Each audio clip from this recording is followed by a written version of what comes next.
Marks যখনই বিমানে উঠত তার ব্যাগে টেপের একটি ছোট্ট রোল অবশ্যই থাকত। বিমানটি মাঝ আকাশে পৌঁছানো মাত্রই সে সোজা ওয়াশরুমে গিয়ে স্মোক ডিটেক্টরটি টেপ দিয়ে সিল করে দিত। লাইটার, সিগারেট কিংবা হ্যান্ডগান কোনোটিই তার কাছে থাকত না, কারণ সে ছিল একজন এয়ার মার্শাল। কিন্তু আজ তার এই শান্ত ও আরামদায়ক জীবন সম্পূর্ণ ওলটপালট হতে চলেছিল। আজ এই বিমানের ১৫০ জন যাত্রীর ভাগ্য নির্ধারিত হওয়ার দিন। ওয়াশরুম থেকে বের হতেই সে দেখল প্রায় সব যাত্রী ঘুমিয়ে পড়েছে। মার্কস হাই তুলছিল, ঠিক তখনই তার ফোনে একটি অদ্ভুত মেসেজ এলো। বিমানে ধূমপান করা দণ্ডনীয় অপরাধ। এই মেসেজটি কোনো সাধারণ নেটওয়ার্ক থেকে আসেনি, এটি পাঠানো হয়েছিল এয়ারলাইনের অত্যন্ত সুরক্ষিত অভ্যন্তরীণ সিস্টেম ব্যবহার করে। কিন্তু প্রশ্ন একটাই, এই মেসেজটি পাঠালো কে? মার্কস চারপাশে নজর বোলালো, কিন্তু সবকিছুই একদম স্বাভাবিক মনে হচ্ছিল। কয়েক সেকেন্ড পরেই এলো দ্বিতীয় মেসেজ, $১৫০ মিলিয়ন পাঠাও, নইলে প্রতি ২০ মিনিটে একজন করে যাত্রী মারা যাবে। ঠিক তখনই তার পার্টনার জন তার কাছে এসে দাঁড়ালো। মার্কস রাগে ফুঁসে উঠে জিজ্ঞেস করলো, এটা কি তোর কোনো বাজে রসিকতা? জন সঙ্গে সঙ্গে নিজের ফোন দেখালো। পরিষ্কার বোঝা গেল মেসেজটি সে পাঠায়নি। এখন সন্দেহ আরো ঘনীভূত হয়ে উঠল।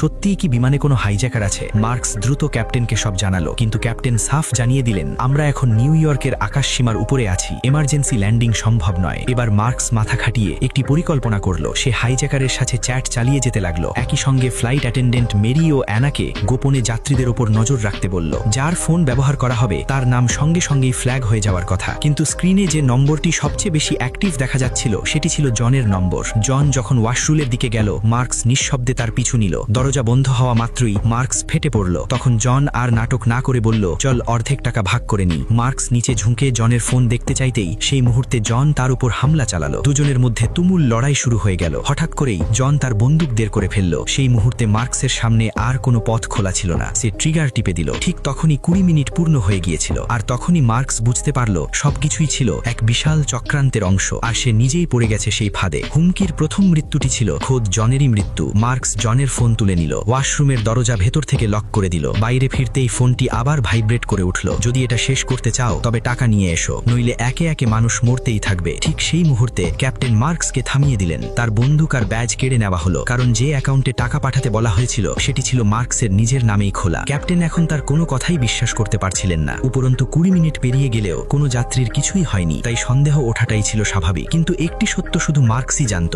একজন মানুষ ইতিমধ্যে মারা গেছে, আর সেই মানুষটি ছিল জন।